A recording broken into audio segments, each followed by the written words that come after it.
I run a small appliance repair shop in Jingzhou. To drum up business, I painted a sign above the door, spaceships and space stations serviced upstairs. Aircraft carriers and nuclear submarines serviced downstairs. If it runs on electricity, there's nothing I can't fix. I never once expected the military brass to actually show up looking for repairs. It happened on a slow afternoon. The door swung open and a woman walked in, impeccably dressed, carrying herself with real polish. "Boss, can you really fix anything in here?" "Of course," I said. "Didn't you read my sign? We take on nuclear submarines and aircraft carriers, bulk discounts on space station parts, no funny business, young or old." I looked her over. "So which is it, submarine or carrier?" She clearly wasn't in the mood for jokes.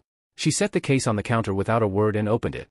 Inside sat something that looked like a battery, wrapped tight in cushioning foam, with a maze of hair-thin wires and microscopic crystal components crisscrossing its surface. The moment I saw it, I sat bolt upright. What is this, a lithography machine?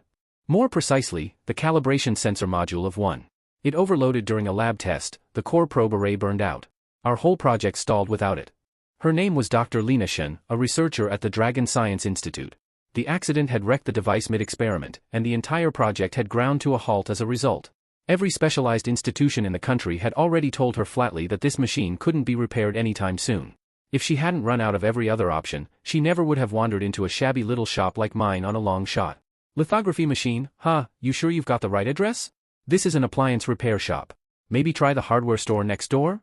Dr. Shen looked at me like I was hopelessly out of my depth, and whatever last flicker of hope she'd been holding on to died on the spot. She sighed, picked the case back up, and turned to leave. Fair enough. If the country's top specialized institutions couldn't fix it, how on earth was some appliance repairman supposed to manage? Watching her go, I dropped the joke fast. 6 months ago I'd been transmigrated into this body, inheriting the shop along with a wireless repair system bound to me. In the month since, I'd seen plenty of strange gadgets come through the door, but nothing this high-end, and certainly nothing worth this much money. This thing had practically walked right into my hands. "Take a look at what's in your case," I said. "That should be a C7 series lithography module." Dr. Shen froze mid-step. "How do you know the model number? Then tell me, what's its peak impact tolerance? How many nanoseconds can it sustain? Besides the probe array, is anything else damaged?" Her breath caught in her throat. She could hardly believe her own ears, the owner of an appliance repair shop, rattling off questions this technical, using terminology that was supposed to be classified. The peak load hit 15 times standard power. The impact lasted roughly 3 to 5 nanoseconds. Everything else checked out fine on self-diagnostics. I can fix it. But it won't be cheap. Money's not an issue. Fix it and I'll requisition the funds immediately." I smiled and held up 5 fingers. "Deal. 500 it is." Dr. Shen gritted her teeth. The price was absurd, but given her situation, she wasn't exactly in a position to haggle. "What are you thinking, 5 million? 500 grand? No haggling. This thing eats a lot of power to fix, so, $500. You're sure?" She was completely thrown, like her entire understanding of reality had just been knocked sideways. She fumbled for her phone and scanned the payment code without another word. Payment received, $500. Seeing the notification land, I grinned, took my time pulling on a pair of anti-static gloves, laid down a reasonably clean white cloth on the counter, and carefully lifted the module out of the case, setting it down gently. The system stirred to life. A panel of information flickered into view in front of my eyes. Reparable item detected. C7 series lithography machine calibration sensor module. Damage level, 88%. Repair plan analysis complete. With everything ready, I turned and pulled a dusty olive green case down off the shelf. The second I popped it open, Dr. Shen's eyes nearly bugged out of her head. What on earth is all this? She'd expected some kind of secret weapon. Instead, the case held a badly misshapen, jury-rigged soldering iron, a household heat gun, and a pile of other tools that looked less like precision equipment and more like a kitchen whisk and assorted junk scavenged off a scrap heap. "Boss, you're not seriously planning to fix my lithography components with this garbage, are you? Relax.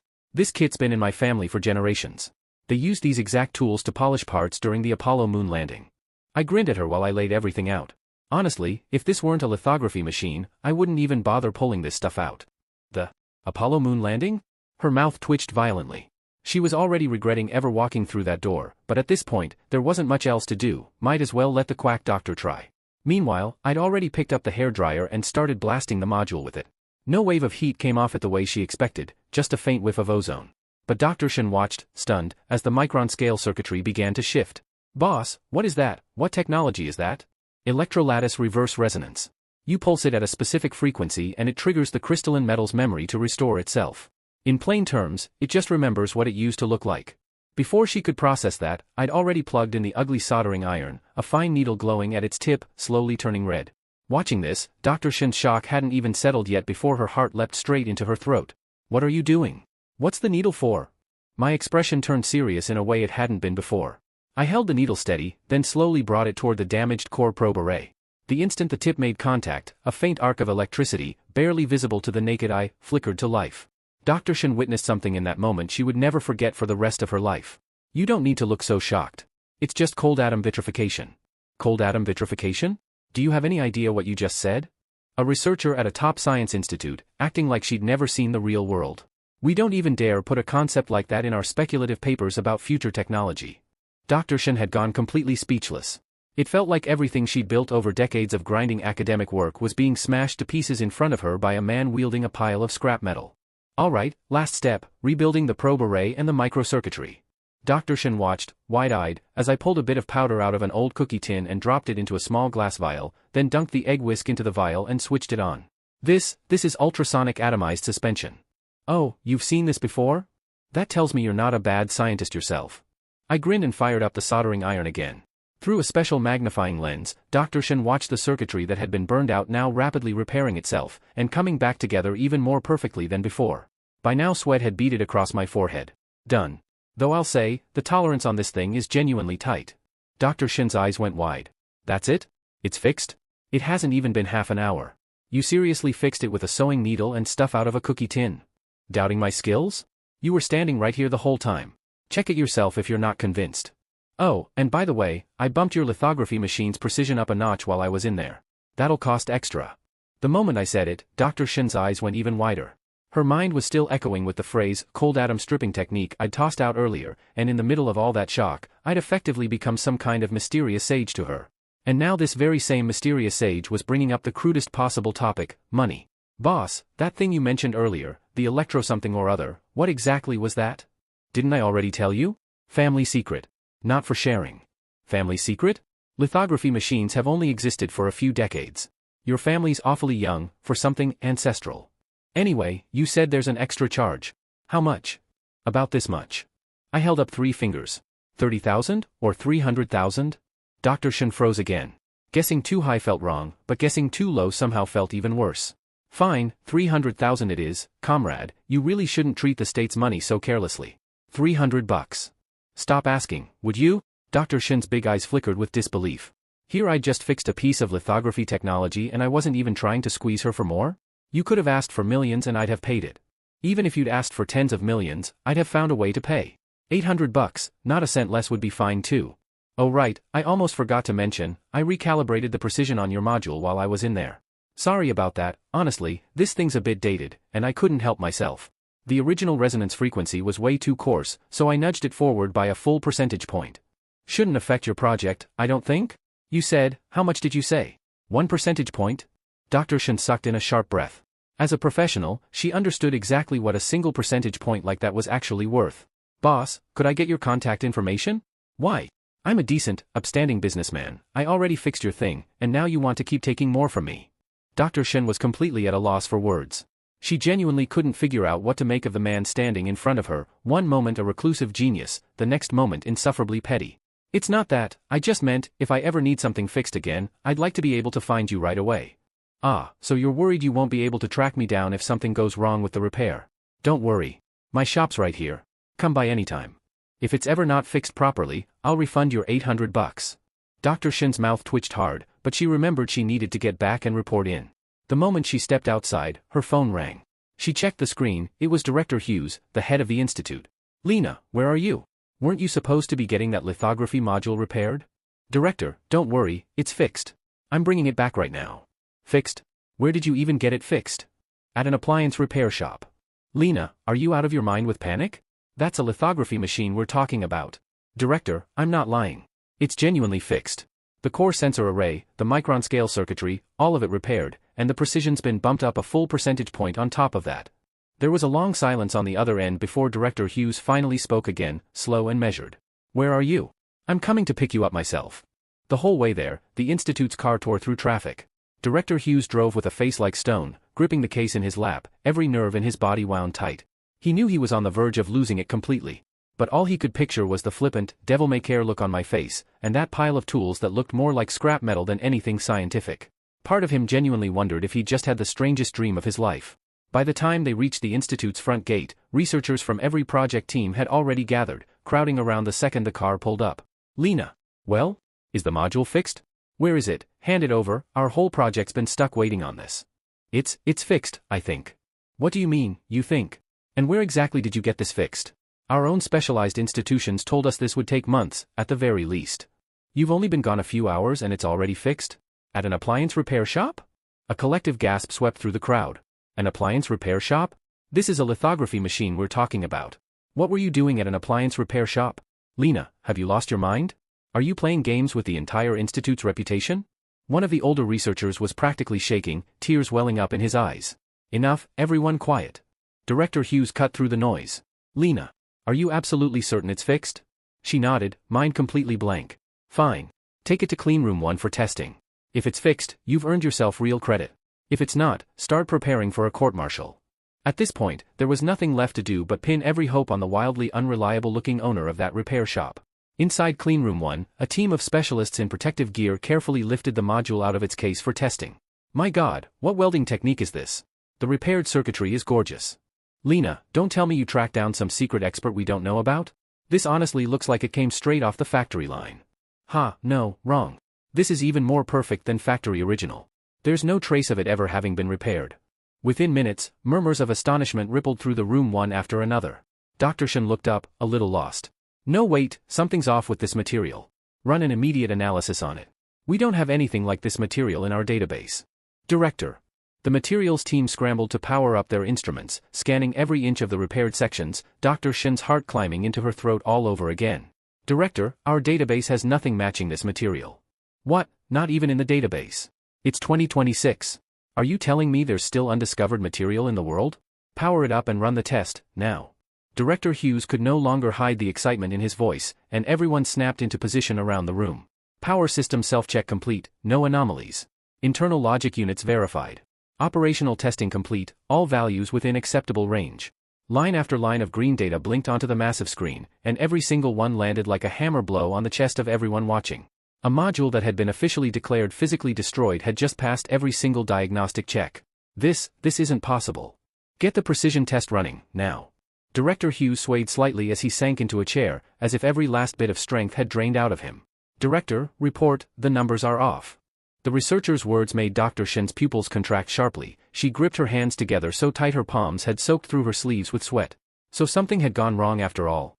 Director Hughes shot back up out of his chair. What's wrong? What's the issue? This looks like a much higher grade lithography module than what we've been using. The readings are a full percentage point above our previous baseline. I don't think this module is even ours, but the current global state of the art shouldn't be capable of this. A full percentage point. Director Hughes went rigid, like he'd been struck by lightning, eyes rolling back as he collapsed straight to the floor. Excitement rippled through the room as everyone stared at the numbers scrolling across the massive screen, but off to the side, Dr. Shen just stood there, dazed. So, does that mean our calibration module is fixed? Fixed? Drop the question mark, it's fixed. Lena, this isn't just fixed. This is a breakthrough. You just made a major contribution. Her mind went blank, she stupidly pointed at her own nose, still not fully recovered from the fear of the past few hours. Me? I made a contribution. Just minutes ago the director had been talking about court-martials, and now suddenly she'd earned merit? Lena, in recognition of your outstanding performance in this major technical breakthrough, I'm appointing you team lead effective immediately. She started to doubt her own ears. Just getting hired at the institute had already been the ceiling of what an ordinary person could achieve. Being promoted to team lead was, by any measure, more than she deserved. Was this really because of the module repair? Did that mean the director now actually believed the wild claims that unreliable young man had made? Because it wasn't just the lithography module he'd fixed, even that 1% precision adjustment had turned out to be completely real. Come on, tell us, Team Lead Shen. So many specialized institutions said it couldn't be fixed. Where'd you even go, some military contractor, or the general staff office? Something this big, I need to go thank them in person. I'm not lying to anyone. I really did get it fixed at a little repair stall. A place that struggles to fix a television? This is a lithography machine we're talking about. Lena, you're not messing with us, are you? That's not remotely funny. I'm not joking, I promise. I genuinely had no other options at the time, so I went to that repair shop. Because the sign hanging outside caught my attention. What sign? Spaceships and space stations serviced upstairs. Aircraft carriers and nuclear submarines serviced downstairs. If it runs on electricity, there's nothing he can't fix. The entire lab went dead silent. So I went inside. And the owner fixed the module using a soldering iron, a heat gun, and an egg whisk. In the end, the whole bill came to $800. Watching everyone's reactions, her voice trailed off, quieter and quieter. Every face in the room was staring back at her, full of shock and disbelief. Fixing a lithography machine at a repair stall, what kind of nonsense is that? If that technology's actually real, the whole world would be fighting over the man. At that, Director Hughes snapped upright and barked at the room. This stays classified, top priority, effective immediately. Anyone who leaks a word of this gets charged with espionage. Project team, start fabricating a new batch of chips using the upgraded precision specs, right now. I want results in the shortest time possible. As the room scattered to work, Director Hughes waved Dr. Shin over. Lena, hang on a second. Do you still remember where that repair shop is? I do. Good. Take me there. I want to meet this man for myself. Wait for me outside a minute, let me grab something first. A few minutes later, Director Hughes came hurrying back out, and the moment Dr. Shin saw what he was cradling in his arms, her stomach dropped. Is that the navigation chip for the South Dipper satellite system? Director, you're not seriously planning to have that man fix this too, are you? Can he even handle something like that? Before long, the two of them pulled up outside my shop. Director Hughes walked in with the easy familiarity of a returning customer. Boss, been a while, and this time you brought company. Here to give me trouble? No, boss, please, don't misunderstand, there was nothing wrong with your last repair. This is a mentor of mine. He heard how good your work was and wanted your opinion on something too. Since he clearly wasn't here to cause problems, that put me a lot more at ease. Since you're a repeat customer, I'll give you the courtesy. Let's see what you've got. Director Hughes had been sizing up the shop from the moment he walked in. It was even more rundown than he'd imagined. He'd figured any place capable of fixing a lithography machine would have at least some professional-grade equipment. Instead, not only was there nothing remotely professional, the place looked shabbier than your average repair shop. At my prompt, Director Hughes opened the case in his hands. Boss, take a look, can this be fixed? I picked up the chip and pretended to study it with real focus, while internally I was already screaming at the system. Scan it. Now. Reparable item detected. South Dipper 3 satellite navigation chip. Military-grade encryption board damage, 92%. Primary logic gate overload. Data buffer failure. Military-grade, huh. The second he walked in, I could already tell this old man wasn't an ordinary customer, but I hadn't expected him to actually be military. Looked like I'd caught the attention of some powerful people. This chip, this is the South Dipper satellite navigation chip, isn't it? The primary logic gate's fried, and the data buffer's gone right along with it. Looks like it took a sudden power surge. The entire shop went dead quiet. It was the first time real astonishment had ever crossed Director Hughes's weathered, veteran face. Looked like this kid actually had something going for him. So, boss, can you fix this? I can. Then I raised 5 fingers, waving them slowly in front of him. Director Hughes was practically euphoric. 500,000? He wouldn't have blinked even at 5 million, it would have been worth every cent. Scan or cash? No, not 500,000. $500. What, 500? That wouldn't even cover the box the chip ships in. That price is practically an insult to the nation's cutting-edge technology. Take it or leave it. You science types think money grows on trees. 500, not a cent more, or I'm not touching it. Fix it, we'll fix it, boss, we're paying, someone said hastily, already scanning the code. Director Hughes, at this point, could hardly find words, watching a chip tied to an entire national strategic program get taken on by some kid for the price of a decent dinner. TCH. If it weren't for you being a repeat customer, I wouldn't even be bothering with this job. You think I'm hurting for $500? Please. Director Hughes's face, meanwhile, was visibly turning green. You think this is small potatoes? This is the core of our entire South Dipper satellite system. Just a second ago this guy had seemed perfectly reasonable. How had he turned this immature so fast? Director, take it easy, the boss is just like this. Talented people tend to have their quirks too. I didn't care that his face had gone the color of raw liver. Director Hughes turned to the corner and hauled out a second, smaller case. The moment it opened, his heart nearly leapt out of his throat. Inside sat what looked like a dental drill scavenged from some clinic, a set of curling iron plates, and something that resembled a hand-crank coffee grinder. Put together, the whole lot wouldn't have fetched $5 from a scrap dealer. He couldn't help himself, trembling as he pointed at the pile of junk. Boss, you're not seriously planning to fix my chip with this stuff, are you? What, you don't like my toolkit? Fine, take it back and study it yourselves. My little shop can't hold a big shot like you. I felt genuinely offended, tossed the tools down, and sat back in my chair. Boss. We'll take it, look, we already paid, someone said quickly, jumping in as peacemaker. Director Hughes's face went scarlet with restrained fury, but Dr. Shen firmly talked him down. I shot Director Hughes a look, then slowly clamped the curling iron plates onto the chip.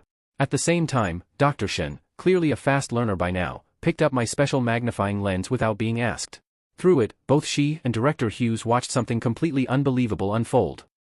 What kind of technology is this? Are you giving the chip a perm? Every hair on Director Hughes's body stood on end. He felt like his entire scientific career had just been rendered pointless. If a hair-curling clamp could fix a chip, what exactly had all his years of training been for? Knowing that, I should have just bought a $20 clamp from the supermarket myself and saved the $500. Lena, are you sure this is really how he fixed the lithography machine? This looks like something you'd use to placate a toddler. It doesn't even look like actual repair work. Exactly, Director, see that powder? That technique's called ultrasonic atomized suspension. Ultrasonic atomized suspension, what is that? Is that even in any textbook? I ignored the two of them, picked up the dental drill dipped in powder, and began patching the damaged sections of the chip. The process was more or less the same as fixing the lithography module, only the materials differed. Arc after arc, barely visible to the eye, leapt from the needle tip onto the chip circuitry, precisely patching every collapsed section. This makes the hair-curling thing look downright normal, honestly. Alright, done. That's it. This is the navigation chip for the entire South Dipper satellite system. It only took you this long? A specialized institution wouldn't have even had a proposal worked out in months. What, you wanted a parade and a ribbon-cutting too, with a speech from your boss? Director Hughes genuinely wanted to curse at that point. The kid clearly had real skill, but his mouth was pure venom. One sentence and Director Hughes was left completely speechless. Watching me toss the tools carelessly back into the case, like I'd just fixed a rice cooker with a dead indicator light, an overwhelming sense of absurdity washed over Director Hughes. I must be losing my mind, he thought. Or dreaming. There's no way this is real. His face flushed a deep red, his breathing suddenly ragged. Director, you all right? Hey, I just fixed your thing for you, don't go dying on me here, I've still got a shop to run. I'm fine. Director Hughes forced himself to steady his breathing. Director, you'll need to get used to this. This is just how the man operates. Lena, do you have any idea how much of a blow this is to me? Our entire institute, hundreds of experts, pouring their hearts out on a problem for years, and he solves it with a couple of dental drills and a hair-curling iron. And just like that, it's done. Old man, I've already fixed your thing for you. Oh, and by the way, that jump algorithm of yours is a little unsophisticated. I went ahead and tweaked it for you. Also, your lattice count at the base layer wasn't high enough, and the arrangement had some issues. I adjusted that too, while I was at it. No trouble at all. Watching color return to Director Hughes's face, I finally let out a long breath. I'd actually been thinking about charging him an extra $200, but seeing how close he'd just come to passing out entirely, I figured I'd let it go, wouldn't want to actually be the death of the old man. In this short amount of time, you didn't just fix the chip, you optimized the algorithm and rearranged the internal layout too. Is that even something a human being is capable of? Alright, take your chip and go. I won't charge you extra this time, you're getting a steal as it is. The jump frequency should be more stable now. In theory the timing error should drop by 1 or 2 orders of magnitude, though I can't give you an exact figure, you'll have to test it yourselves. That was the final straw for Director Hughes. His eyes rolled back, his knees buckled, and he collapsed straight to the floor. Meanwhile, back at Clean Room 1 in the Dragon Science Institute, figures moved back and forth with the tension of a war room. Every face in the room looked deadly serious, like they were fighting an actual battle. Photoresist coating uniformity check complete. Deviation within tolerance. Mass calibration in progress, target precision increase of 1%, recalculating alignment parameters. Vacuum chamber pressure stable, holding at target. Reports came in one after another, every voice tight with urgency. Chief Engineer Holt, the lead engineer, stared fixedly at the massive screen, listening to the stream of updates through his headset. A single percentage point of improvement, the most outlandish possibility they'd ever entertained, was finally about to be confirmed as real, or not. If it held, the country would leapfrog every other nation in the world on lithography precision, and by more than a few steps. That all of this had come out of some roadside repair stall still felt impossible to fully believe. Initiate exposure sequence. Through the radio, the final command went out, followed by a low, muted thud as the lithography machine roared to life. Everyone in the room held their breath, success or failure, right here, right now. Data streamed wildly across the massive display, every character landing like another heartbeat pounding in someone's chest. Exposure complete. Development clear. Drying complete. Every step, executed like something out of a textbook. As the wafer carrying everyone's hopes was delivered by the robotic arm to the test bench, Chief Engineer Holt's own heart very nearly stopped. Test results, perfect. Every unit within spec, structural integrity intact, actual precision improvement measured at 1.2%. The entire lab went silent for a beat, everyone frozen in place like statues. We did it. We actually did it. God, am I dreaming right now? Laughter broke out across the room, tears streaming freely down more than one face. Chief Engineer Holt stared blankly at that number, 1.2%, glowing on the screen, his whole body trembling uncontrollably. All those years of study, and here it was, thoroughly demolished by a guy who fixed washing machines for a living. Meanwhile, in a conference room among the country's senior leadership, the mood was considerably heavier. A conference table stretching over 30 feet was packed with people, some of the most influential scientists in the nation. I assume everyone's read Director Hughes's report. Let's hear your thoughts. Minister Sinclair rapped his knuckles against the table, his voice edged with something close to anger. In front of everyone sat the latest report from Institute 7 of the Dragon Science Institute. What is there even to discuss? Director Hughes is clearly out of his mind. The C7 lithography calibration module is the core of the core. Even globally, you could count on one hand the number of countries capable of repairing something like that. Professor Yale slammed a hand on the table and shot to his feet, his face burning with fury. And he hands it over to an appliance repair shop? Does he think a lithography machine is a broken television? I agree with Professor Yale completely. The report actually uses phrases like family secret and folk master. Does he think he's writing a martial arts novel? If you ask me, Director Hughes has been under so much pressure he's started hallucinating. We've had our necks under the boot of Western export controls for years now. Everyone's anxious, and I understand that. But the more anxious the moment, the more we need clear heads. This isn't a simple lapse in judgment on Hughes's part, it's a serious violation. The tension in the room kept climbing, and nearly everyone seemed to agree. Minister Sinclair listened to the argument swirling around him, his frown deepening. He knew Director Hughes personally, a scientist rigorous to a fault, not someone who'd ever fabricate a report on a whim. Director Hughes's contributions to this country's research are plain for anyone to see. Maybe there's more to this story than we realize, some detail we're missing. The biggest oddity here, if you ask me, is the report itself. I move that we suspend all active research at Institute 7 immediately and dispatch an investigative team. Seconded. Seconded as well. Minister Sinclair watched the room's mounting outrage and let out a long sigh. Hughes, old friend, you've really stepped in at this time. Just then, a knock came at the conference room door. The secretary standing outside looked flushed and urgent. Minister, another emergency report has just come in from Institute 7. Hughes again? Is there no end to this? Is he about to tell us he's built a mecha next? Professor Yale let out a cold snort, his expression darkening further. According to the report, Institute 7 had just successfully developed a brand new type of chip, built to an entirely new fabrication standard. How new is new? The report claims the precision has improved by a full percentage point over our previous baseline. The moment the words left the secretary's mouth, the entire room went dead silent, and then erupted. A full percentage point? What did that even mean? Hand me the report, now. Professor Yale practically lunged across the table to grab it. After a few seconds of careful reading, his whole body began to shake, uncontrollably. What is it? Professor Yale, are you all right? There's nothing wrong with the data. But how is this even possible? People could lie. Data couldn't. He'd spent his entire career in research, the instant a number was off, he'd know it. But every figure in this report checked out completely. I kept telling you, Hughes has been director for years now, there's no way he'd falsify results. But this whole situation is deeply strange. Could it be that whatever they'd been accumulating just happened to hit a tipping point, and by pure coincidence they broke through by exactly 1 percentage point? You're calling that a coincidence? Minister Sinclair ignored the arguing and grabbed the report himself, poring over it in detail. After a long moment, his eyes kept returning to that 1.2% breakthrough figure, and to the note about the entirely new chip. Gentlemen, the data in this report is beyond reproach. Which means, Director Hughes's original report almost certainly wasn't false either. Which leaves us with one real problem, that repair shop. Minister Sinclair took a deep breath, his expression a mix of astonishment and genuine bewilderment. Appliance repair. Folk master. Family secret.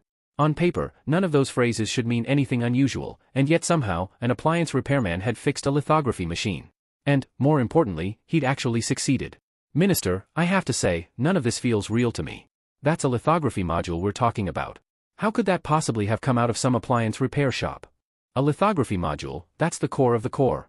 Globally, you could count the number of countries capable of that kind of repair on one hand. Maybe Director Hughes is using it as cover for something. Perhaps this so-called repair shop is actually some kind of secret facility of his. Or maybe he's covering up something else entirely. One senior academician's brow furrowed into a deep knot, and the room dissolved into arguing all over again. The chip's success had genuinely stunned them, but the more shocked they were, the more curious they became about this repair shop. We need to understand exactly what this place is. All right, Agent Reed, get a small team together and go find this repair shop. Confirm whether it actually exists. And be careful about it. The next day, I steadied my nerves and reopened the shop. The day before, Director Hughes had flat out collapsed right there on the floor. Thank God the ambulance showed up fast, or every dollar I'd made off him would have gone straight back out the door in medical bills. Two middle-aged men walked in together, straight-backed, faces set in serious lines. Their clothes looked ordinary enough, but there was something about the way they carried themselves that set them worlds apart from regular people. Might as well have had "plainclothes officer" tattooed on their foreheads. Are you two filming a spy movie or something? The two of them wandered around the shop the moment they walked in, glancing everywhere, clearly not here for an actual repair. Well, I sent one customer off in an ambulance yesterday, and today I've already got two more. At this rate my little shop's going to turn into some kind of tourist attraction. Humph, boss, you open? Of course I'm open. What can I fix for you two gentlemen? Imported washer on the fritz. Double-door fridge not cooling? Boss, take a look at this, can you fix it? One of the men set a small gadget on the counter, boxy and plain, nothing distinctive about it at all. What is this thing, an old MP3 player, or one of those old-school power banks? Yeah, that's right, it's an old model music player. Can you fix it, boss? Your music player looks like this? Nice try, that wouldn't fool anyone. The second these two walked through the door, I'd already scanned every single electronic device on them. This particular item was labeled a military-grade encrypted communications device, locked into a safety failsafe after an irregular power cutoff. So these two weren't here for a repair at all, they were here to check me out. This thing's seen some years, might be a little tricky to fix. Old gadgets like this are always the real test of skill. A lot of the time it's not that they're actually broken. It's just being difficult. I picked up the listening device, weighed it in my hand, and the two men exchanged a look, clearly starting to lose patience with my little performance. This time I didn't even bother pulling out the whisk, I just tapped my fingers against the device a few times, slow, rhythmic. To anyone watching, it would have looked like idle drumming. But the two men in front of me had already broken out in a cold sweat. He's tapping out the emergency sequence reset. I heard it too. This is a state-grade listening device. That reset sequence exists specifically to wipe the internal decryption module without triggering an exposure alert. But how does some appliance repairman know a sequence like that? Just as the two of them felt their whole world tilting sideways. The red indicator on the listener in my hand blinked to life. There. Done. Told you, a thing like this just needed a little tough love. Scan or cash? I tossed the device onto the counter and held up two fingers toward them. Both men froze completely. How did you know? What, didn't I already say? Family secret. My grandfather used this exact trick to cure a tractor's constipation back in the day. Then, casually, by the way, gentlemen, telling me this was an MP3 player when it's actually a listening device? That's not exactly playing fair. If I'd genuinely believed this was a music player and taken it apart the wrong way, who'd be on the hook for that? Both men's hair stood on end at once, bodies jolting like they'd been hit with a live wire. They'd assumed this young man had no idea what he was dealing with. Instead, he'd clearly clocked them the moment they walked through the door. Both of them were drenched in sweat by now, faces flushing redder by the second. All right, enough, quit stalling, just transfer the $20 already. And don't try to weasel out of it, I've got cameras running the whole time in here. Right, of course, they said quickly, pulling out their phones and scanning the payment code without another word. All right, anything else? You're done, off you go. I glanced at the payment confirmation, then gave them both an odd look. Go on, get moving. The two of them grabbed the device and practically fled the shop like their lives depended on it. Trying to play games with me. Barely out of sight of the shop, the two men climbed into their car and started gasping for air. Minister, it's us. How'd it go? Does that repair shop actually exist? We found it, the shop's real, all right. But this guy is seriously off. Way stranger than we expected. We'd barely walked through the door before we were already caught in his trap. He didn't just immediately see through the thing we brought in to test him. He knew exactly how to unlock the encryption protocol. He knew our unlock method? How is that even possible? That listening device is our top-tier hardware. It was specifically designed to counter espionage operations between nations. Are you two messing with me right now? Minister, every word I've said is true. This repair shop owner really is something else entirely. I can't fully explain it in a quick call. Fine. Come on back for now.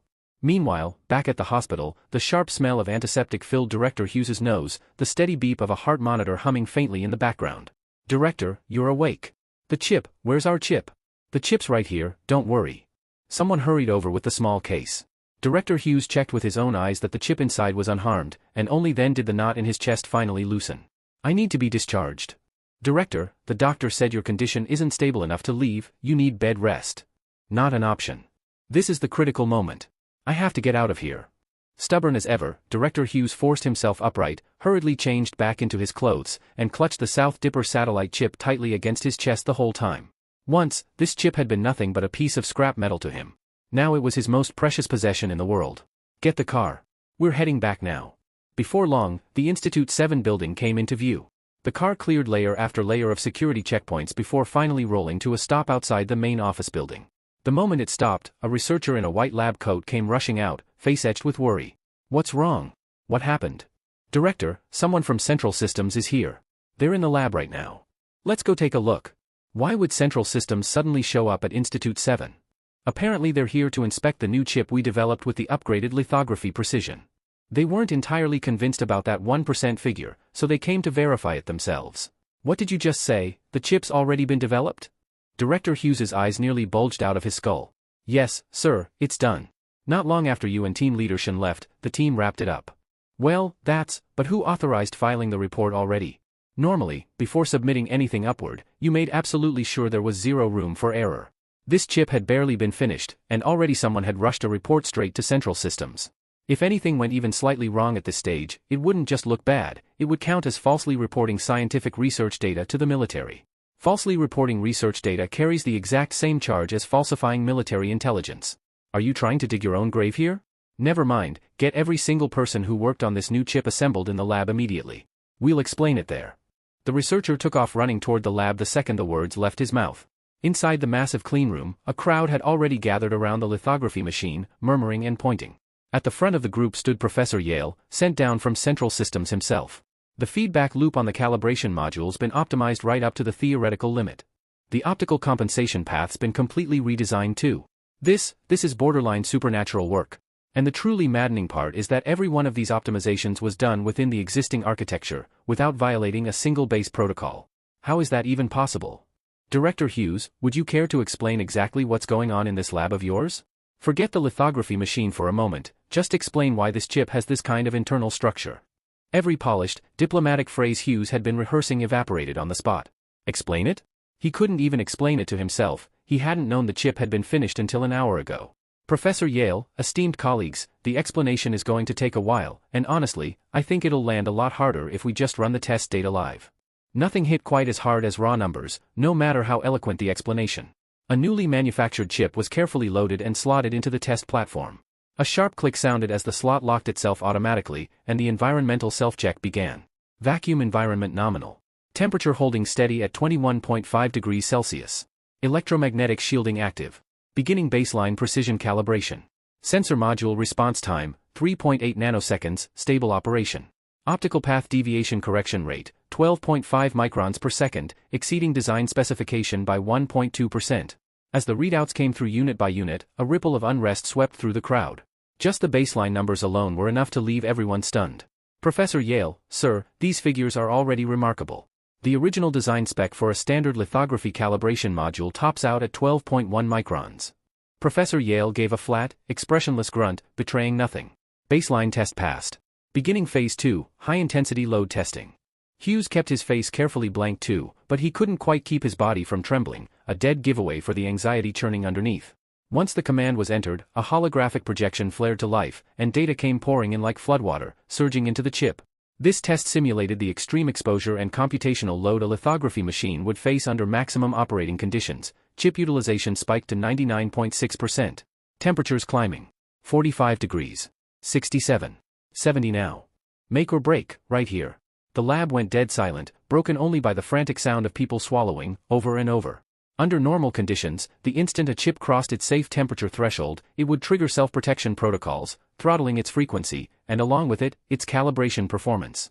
But this time, the calibration response time displayed on the holographic screen didn't budge at all. Still locked, rock-steady, at 3.8 nanoseconds. Temperatures holding. 76 degrees now.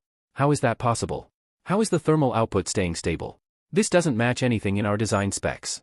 Professor Yale and the rest of the room stared at the holographic display, faces set in grim disbelief. This alone had already upended every conventional notion of engineering they'd built their careers on.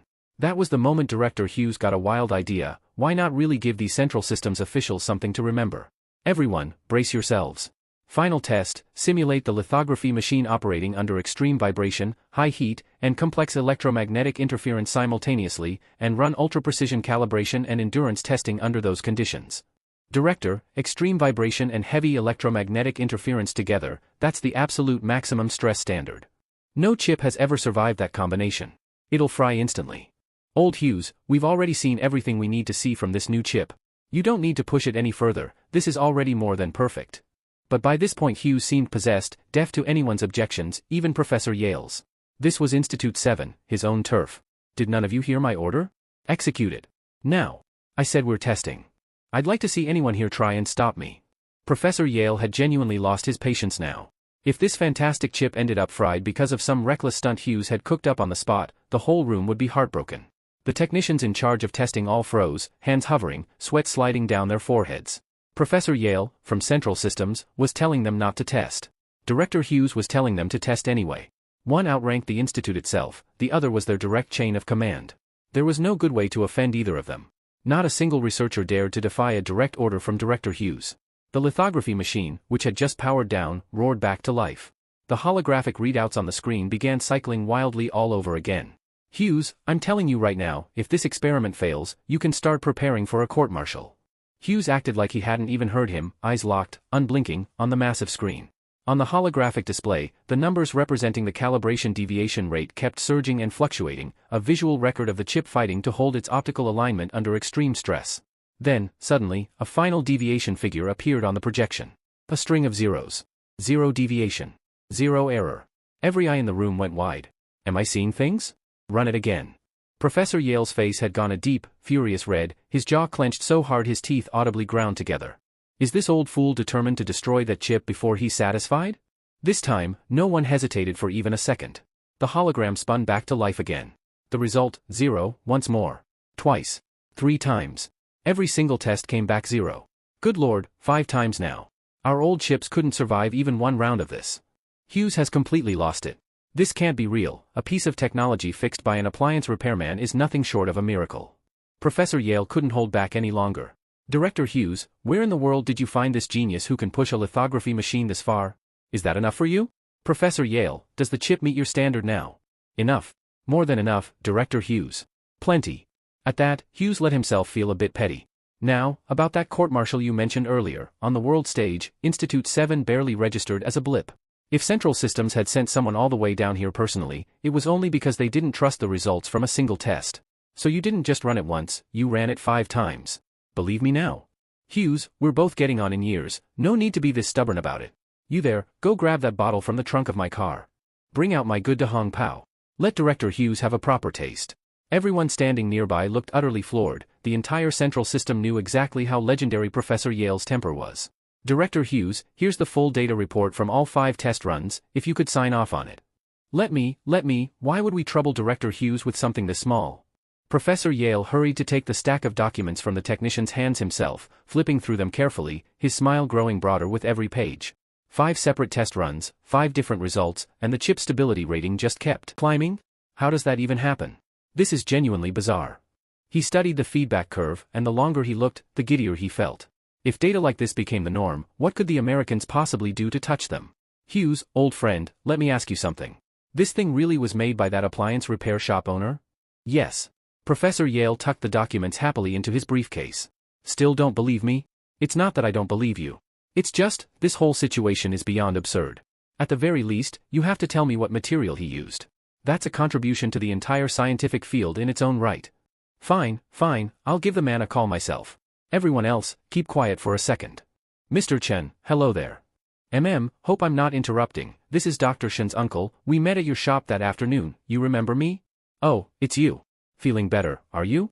What's the call for, you here to squeeze more money out of me? No, nothing like that, I'm actually calling with good news. That lithography module you fixed for us? Working beautifully. Well, no kidding. Tell me something I don't already know. I had to scrape the lid clean off a jar of my neighbor's chili sauce and grind it into a fine powder just to get the solder mix right for your fancy imported machine. Ground it right down into powder for the weld. Honestly, I'd originally planned to use the lid off a box of animal crackers, but I only charged you a few $100, you're getting a bargain, if you ask me. Every single person in the room froze completely. What in the world did any of that even mean? Chili sauce jar lids, and this was somehow lithography-grade technology? A condiment company's packaging, doing double duty as cutting-edge material science? Wasn't that all a little too advanced? Mr. Chen sure has a lot of creative repair methods. First time in my life I've thought a lithography machine sounded downright cheap. Apparently any old jar lid works, as long as you scrape the right bits off it. Anyway, quit bothering me, would you? I've got work to do. Mrs. Carter next door's waiting on me to fix her induction cooker so she can finish cooking dinner. Nothing at all. The second the words left Hughes's mouth, I hung up the phone, and the entire lab fell into dead silence. What did he say, at the end there? He said he needed to go fix an induction cooker. He can repair a lithography machine and he's off fixing induction cookers? Hughes's throat worked painfully before he managed to answer. He said his neighbor, Mrs. Carter, needed it urgently to finish cooking. Professor Yale repeated the words back, eyes glazed over, and the next second, his whole body pitched forward, face first onto the floor. Straight down like a board. Someone get him to the hospital, now. Get him to the hospital. 10 odd minutes later, in a hospital room. Doctor, how is he? Nothing too serious, honestly. His blood pressure spiked from sheer excitement, that's really the whole of it. What exactly were you people doing to him? A man his age shouldn't be getting that worked up over anything. Hearing that, the knot in Hughes's chest finally loosened. Worked up over what, though? Was there anything on earth more overstimulating than hearing that a lithography machine had been fixed with the lid off a jar of chili sauce? It really is enough to turn every scientific principle you've ever believed in completely upside down. Just who exactly is this appliance repairman? Director Hughes, could we get in touch with him again? We're desperate to know exactly which brand of chili sauce that was. If a jar lid like that can repair lithography equipment, that matters enormously to us. Director Hughes, you can't be keeping this to yourself, this benefits the entire nation. You have my word, all the credit stays with you. We're not here to steal your thunder. I never said you were trying to steal credit from me. It's just, the man's temperament isn't exactly easygoing. No matter how important any of us think we are, in his eyes, we're all completely irrelevant. Give me some time. I'll find the right moment and convince him to put his talents to use for the country. Hearing that, the room settled, nodding along one by one. Meanwhile, back at the shop, the lazy afternoon sun drifted through the window as I finished up my morning's work, a toothpick clamped between my teeth, feet propped up, chair tilted back, wondering what to grab for lunch. Just then, a warm, familiar voice called out from the doorway. Owen, dear, you haven't eaten yet, have you? Would you look at that, my induction cooker's fixed already, that was fast. I just made braised pork, come try some. Ah, thank you, Mrs. Carter. When it came to home cooking, no restaurant's 800 fancy seasonings could ever match the simple flavor of soy sauce and salt done right in someone's own kitchen. Mrs. Carter, thank you, you never let me charge you for these repairs. If it weren't for you, I'd be going hungry half the time. Honestly, your cooking beats the official manufacturer's service center. As Mrs. Carter chatted away, across town, in the office of Minister Sinclair, two men stood in front of his desk, heads bowed so low they were practically staring at the floor. Minister Sinclair sat rigid behind his desk, spine perfectly straight, and laid out in front of him was the very listening device I'd repaired, a military-grade unit, security classification Tier 1. The core technology in this thing took our research institute's multiple redesign cycles to perfect, and some small-time repair shop owner cracked it wide open. How long did it take him? 5 minutes. 6, actually. 6 minutes on a military-grade listening device, and you're telling me he did it without a single piece of equipment? Do I look like I'm joking to you? This sounds completely made up. It's the truth, Minister. We told him it was a music player when we walked in, but he immediately picked it up and tapped out the top-secret reset sequence. Our team spent years perfecting that black box encryption system, and he activated it on the spot. It's like he knew exactly what it was the second he saw it, a top-secret sequence, and an appliance repairman just tapped it out with one finger, no instruments involved. This is starting to sound like science fiction. The whole office fell into dead silence. Minister Sinclair leaned back in his chair, eyes closed, breathing steady, mind racing. The shop itself. Was there anything unusual about the shop?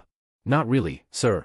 It seemed like a completely ordinary repair shop, grease and spare parts everywhere, wires all over the place, genuinely cluttered.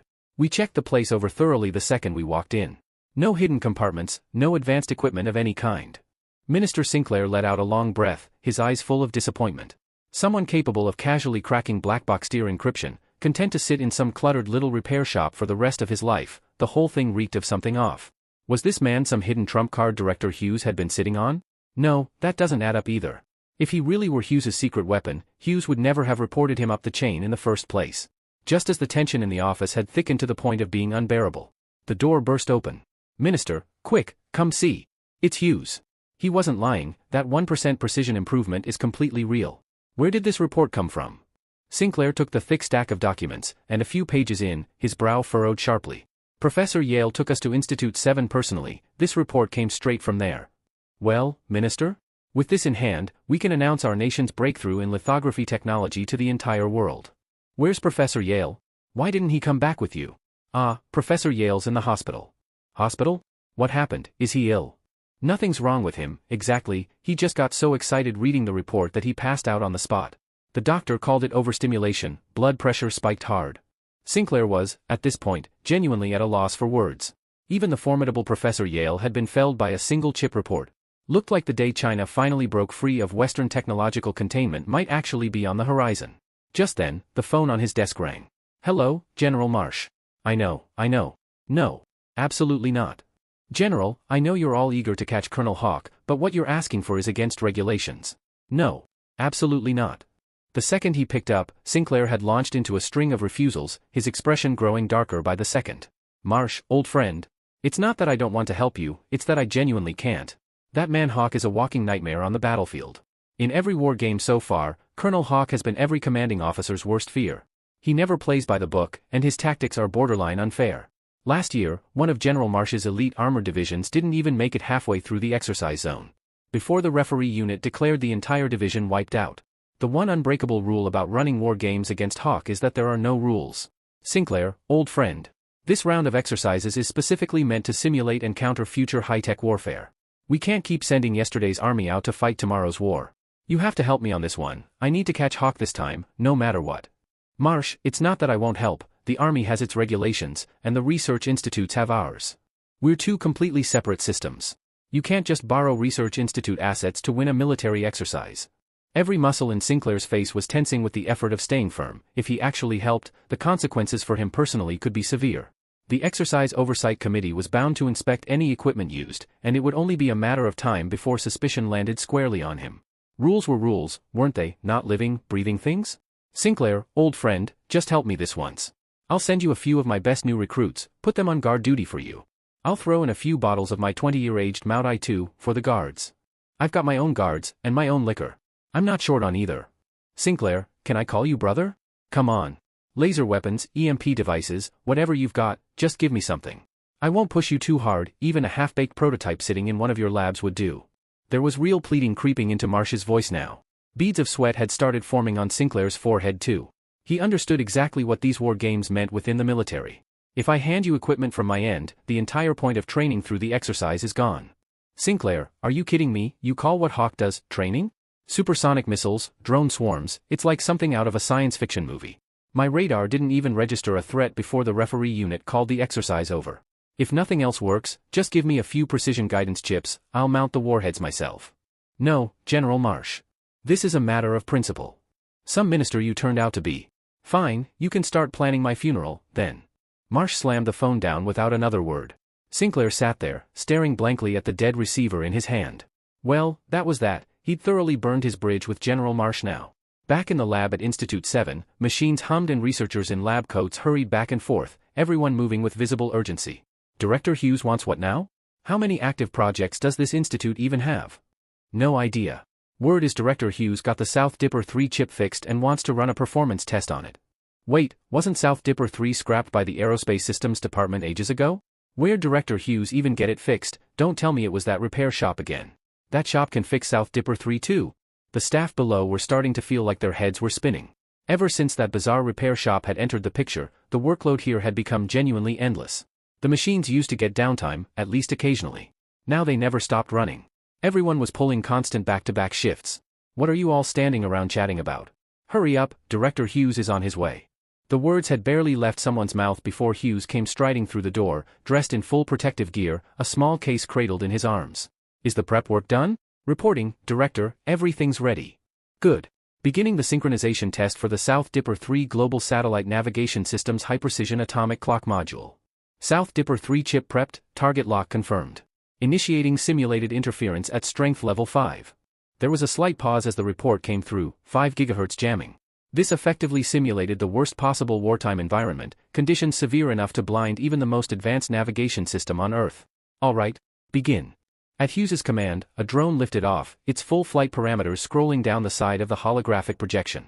Then the simulated environment shifted violently, every readout on the display spiking wildly, a chaotic storm of interference signals swallowing the drone whole. What had been a stable, steady flight path just seconds earlier now wobbled uncontrollably. The drones veered off course. Hughes watched the numbers on the screen, disappointment creeping across his face. Had it failed? Of course. This world was fair to everyone, in its own way. Owen Reeves had managed to fix a lithography machine. That alone was already about as far as any one man's luck should reasonably stretch. Asking him to now repair a satellite navigation system was, frankly, outside his lane.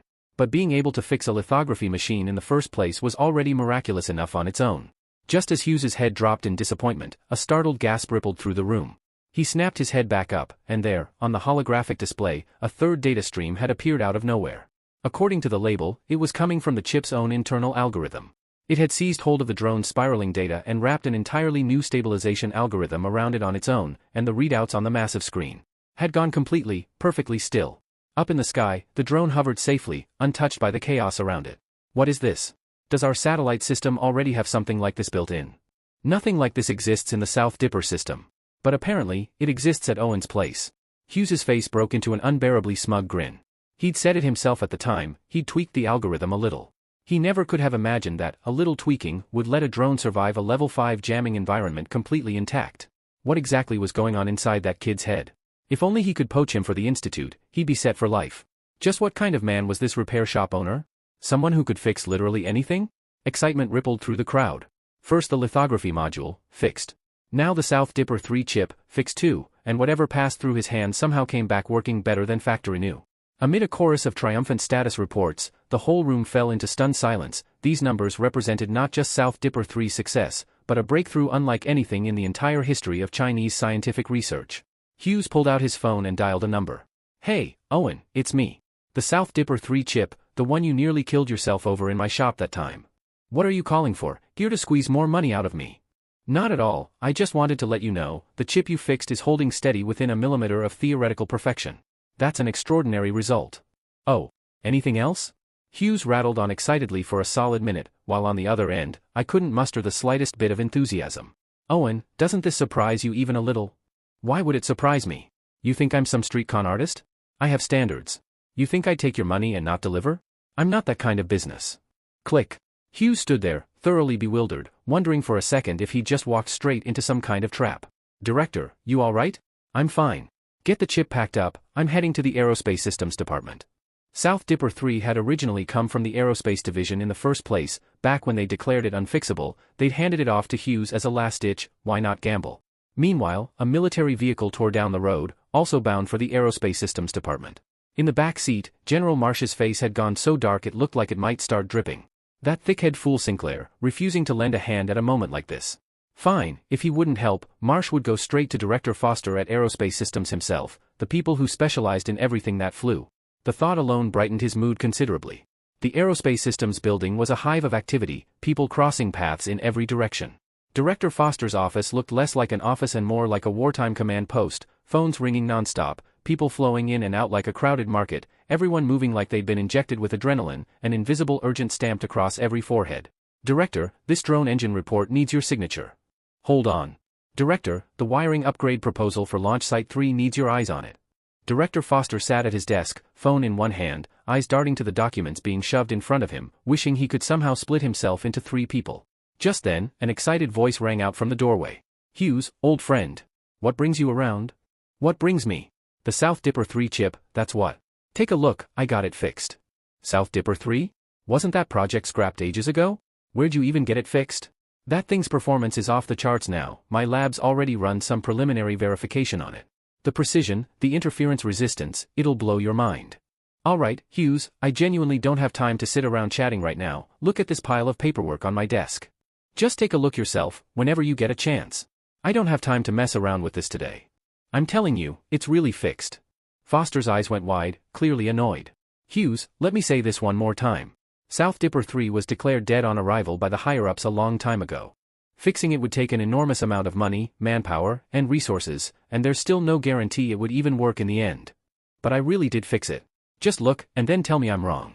Fine, Institute 7's the best, sure. But right now I've got paperwork to sign. Take this thing and get out of here. If it really is fixed, consider it yours, I don't want it." Foster shoved the case straight back at him, and Hughes's face darkened instantly. A hot flush of anger surged up from the soles of his feet straight to the top of his skull. He spun on his heel, snatched up the case, and stormed out of the office. At the same moment, another figure walked out of the same building, Marsh, along with his adjutant and bodyguard, both wearing matching expressions of frustration. This Foster fellow was exactly like Sinclair, a stickler for principle, just as impossible to deal with. Marsh had tried every trick in the book, bribery, pressure, flattery, and Foster hadn't budged an inch on South Dipper 3. It was like reasoning with a brick wall. The three of them had barely made it out into the courtyard when they heard someone muttering angrily to themselves. Wasn't South Dipper 3 some hugely ambitious cutting-edge project that got shut down a while back? Marsh turned his head and found himself face to face with Hughes, whose expression looked more resentful than a wronged ghost. "Excuse me, sir, did you just say South Dipper 3? Hughes looked up at the voice, startled for a second. The man was a stranger to him, but the rank insignia on his shoulder was unmistakable. "Yes, General, South Dipper 3.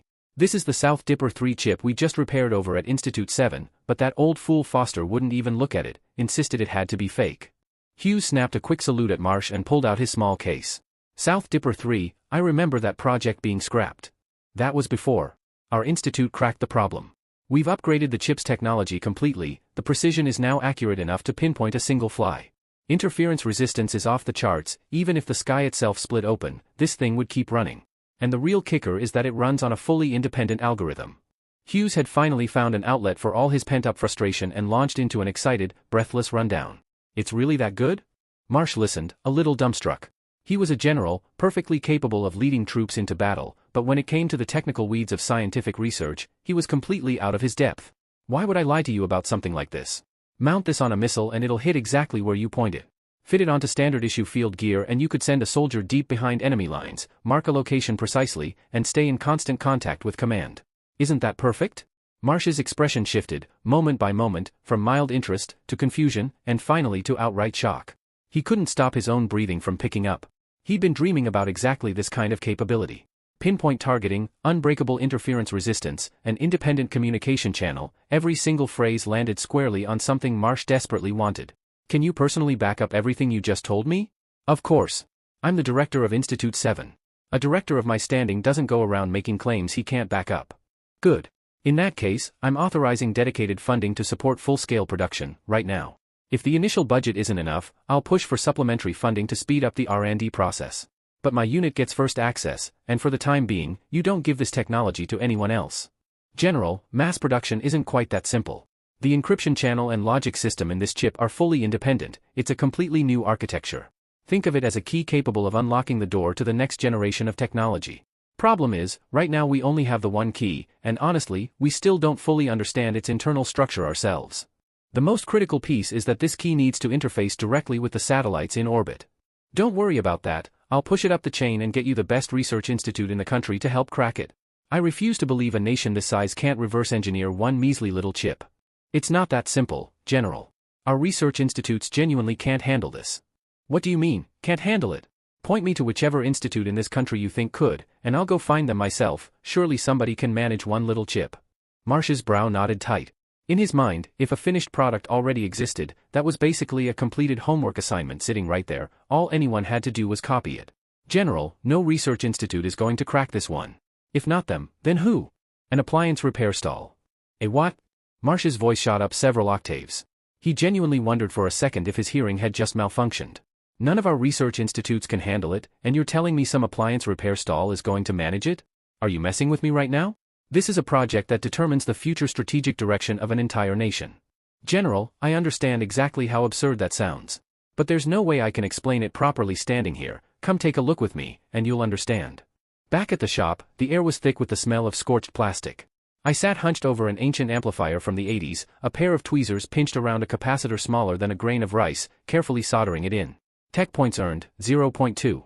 Current tech points, 1,940. As I set the tweezers down, a mechanical voice chimed in my head. "This many days in, and all I've been fixing are rice cookers and induction stoves. Tech points crawling along slower than a snail." Compare that to the lithography machine and the South Dipper 3 chip, those numbers had shot up like a rocket. At this rate, forget Star Destroyer blueprints, I wouldn't even scrape together enough for a set of powered exoskeleton scraps. Right about then, a military vehicle rolled to a smooth stop outside the shop. Marsh eyed the thoroughly unremarkable street in front of him, brow rising sharply. "General, this is the place." The street looked a little rundown, hawkers calling out their wares non-stop, plenty of foot traffic, but otherwise it looked exactly like every other back alley in the city. "You're telling me your secret base is hidden here?"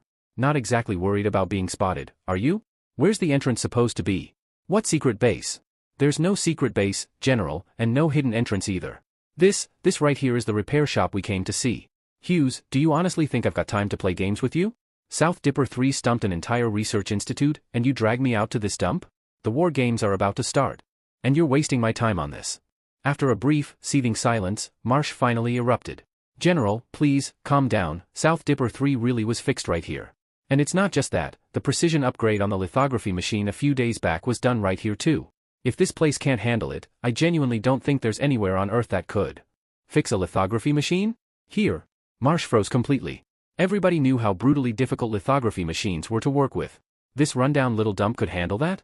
He studied Hughes carefully. The man was, after all, a legitimate director of Institute 7, a position that came with real standing. Surely he wouldn't drag a general all the way out to some dive just to waste his time. Fine, let's go take a look inside first. If it's nothing like what you're describing, I don't care how important you think you are, Director, you're finished. Marsh straightened his jacket and strode toward the shop. Hughes let out a long breath and followed close behind. Reparable item detected, Falcon 3 tactical flashlight, internal circuit board shorted. Hunter tactical night vision goggles, thermal imaging coating degraded. Hummingbird microcommunicator, signal reception module damaged. The instant the group walked through the door, I'd already pulled every reparable, battery-powered item off General Marsh and the men flanking him, all of it military-grade hardware. And the man leading the group clearly carried real weight, had to be someone significant in the military. Boss, been a while. Ah, sir, good to see you too. How've you been? Even if I wasn't exactly fond of Hughes, the customer's always right, and courtesy was courtesy. Doing well. And the chip's doing even better, anything that comes out of your hands ends up working great.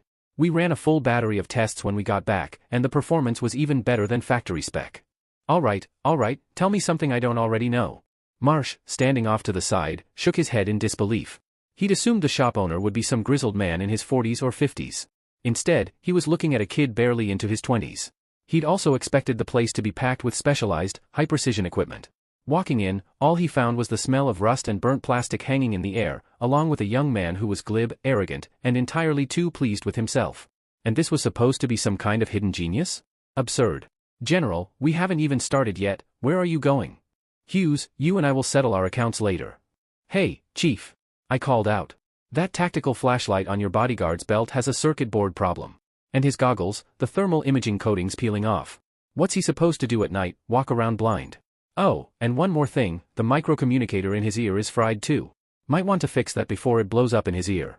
My voice wasn't loud, but it carried clearly to every single person in the room. Marsh's bodyguard in particular looked at me like I'd just performed actual magic. How did I know any of that? Report, General, the flashlight got damaged in a training accident a few days ago. The goggles and the communicator started malfunctioning too. I was planning to swap them out today, but with the sudden route change, I didn't get the chance. You let critical equipment fall apart like this, and you didn't say a word? I sent you out to do a job, not go sightseeing in the park. No report, no replacement. If this were an active combat zone, you'd be a walking target. Marsh had already been in a foul mood, and he rounded on the bodyguard, jabbing a finger in his face, cursing him out. But a second later, it hit him, and he froze too. From the moment they'd walked in, none of them had said a word about any of this. How could this kid possibly have known? How did you know that? Only now did the realization fully land. Marsh turned and stared me down, hard. Years of combat experience meant a genuine chill radiated off the old soldier in that instant. Hughes flinched too, half expecting Marsh to bark an order and have his bodyguard drag me out for a beating. You ever see a decent, upstanding businessman walk around with a bodyguard trailing him? I went on. And second, I don't care what rank you hold in the military. This is my shop. In here, I'm the dragon and you're the tiger, and tigers crouch when they visit a dragon's den. Don't like it? Take it up with someone who cares. Hughes went completely rigid. Boss, do you really have to be this stubborn? That's a general standing right there. If he wanted to, he could have this entire shop melted down in a steel furnace without blinking, you understand that? Marsh looked genuinely stunned too, his eyes carrying nothing but pure disbelief. In all his years, aside from getting kicked around a little by his drill sergeant back in basic training, no one had ever spoken to him like this. Watch your mouth. At that, the bodyguard standing beside Marsh couldn't hold back any longer. Fists clenched, he lunged straight toward me. Did I say you could move? Get back here. Before the bodyguard could reach me, Marsh barked out a single sharp command, and the man froze mid-stride, immediately falling back into position. What exactly are you three here for? Let me make this clear, this is a repair shop, not a boxing ring. If you're looking for a fight, go pick one somewhere else. On the surface I stayed perfectly calm, but internally I was already panicking. A high-ranking official's personal bodyguard was a different breed entirely. Those loose-fitting clothes had barely contained the surge of muscle a second ago. If that fist had actually connected with my skull, this whole show would have ended early. It's like this, boss, remember that South Dipper 3 chip we had you fix last time? We'd like you to mount it onto a warhead, give the warhead pinpoint targeting capability. Think you can manage that? Now that was genuinely interesting. The second I heard it, my curiosity was fully hooked. This was a serious job. We've got someone on the blue team named Colonel Hawk, you've probably heard the name. We keep losing to him, every single time. This time, we're determined to win. Can you do it? Marsh fixed me with a dead serious stare, waiting. If I so much as hinted that I couldn't, he was fully prepared to settle every grudge, old and new, in one go. Of course I can do it. But I'm going to need this much. I held up 5 fingers and gave them a little shake. $500. Perfect, perfect, I'll scan the payment right now. Hughes practically danced with excitement, phone already out, ready to pay. 500? No, this time it's 50,000. Why the sudden markup? It's always been 500 before. Why the price hike this time? Because I don't like the look of that one. I pointed straight at Marsh. Man's got the nerve to threaten to rough me up in my own shop. 50,000 is practically a discount. Real resentment flashed in my eyes. Fine, 50,000 it is. Actually, tack on another 50,000 on top of that. A crisp payment notification chimed, and just like that, I'd taken on the job. Fine, take the man's money, handle the man's problem. But this job isn't happening here in your shop.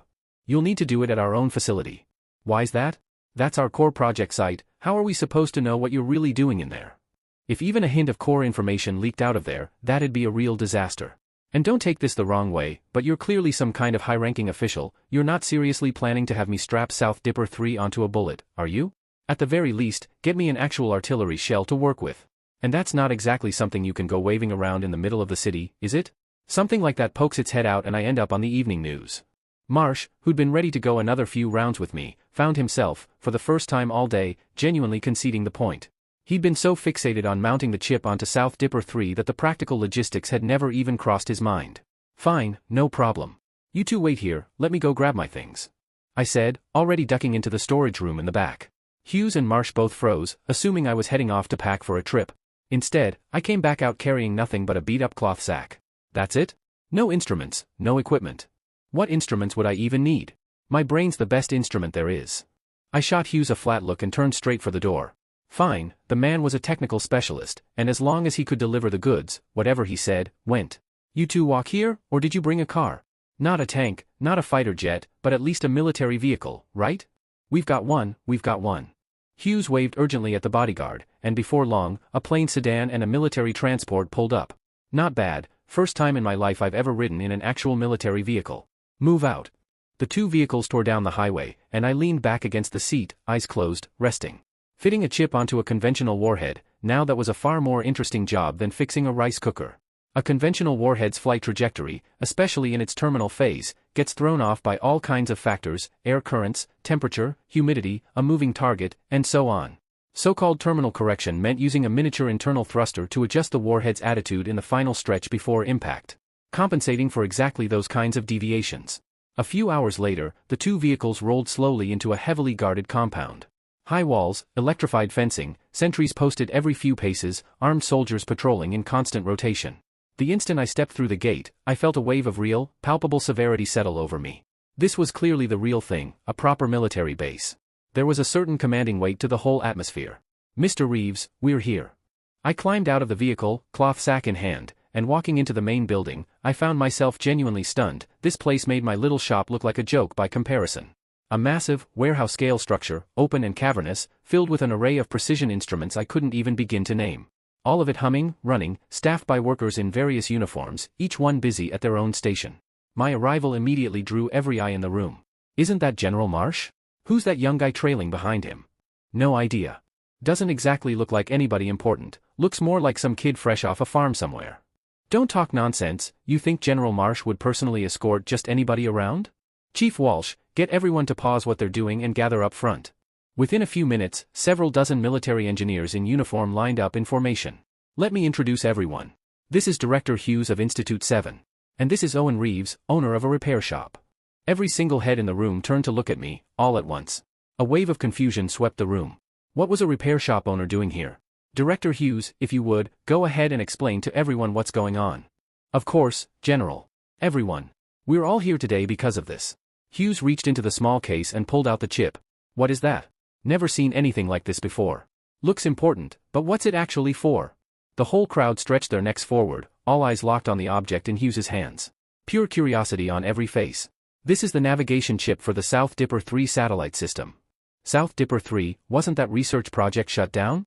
We don't have the manpower, the technology, or the funding for that. How is this back? Chief Walsh, as the base's lead engineer, immediately stepped forward and took the chip, examining it closely. This really is South Dipper 3, alright, seamless, single-piece construction. I've never seen fabrication like this before.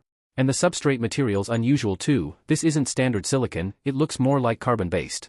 Look at this precision, has to be under 3 nanometers at least. Which lab put this together? What about power draw, heat dissipation?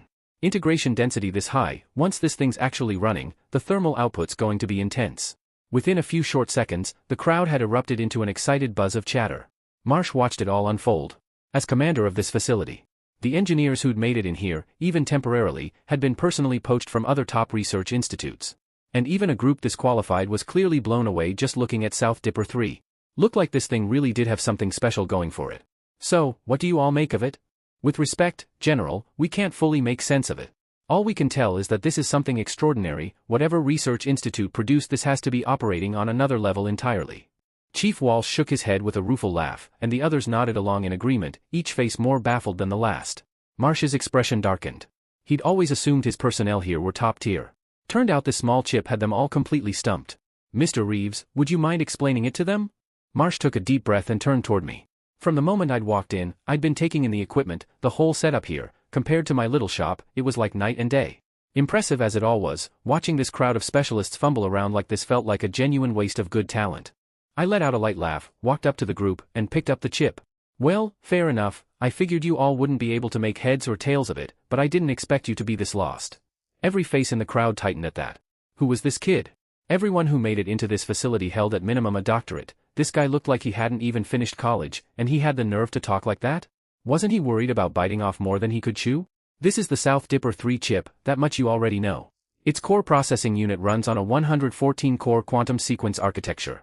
No wonder none of you could make sense of it. A 114-core quantum sequence? What in the world is that?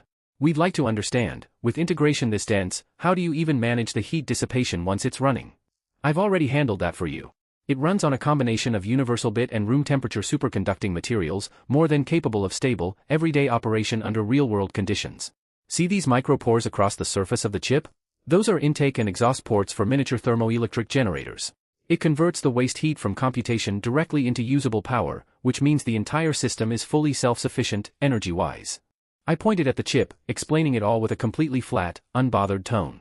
But nobody else in that room was managing to stay calm, least of all Director Hughes, whose eyes had gone comically wide.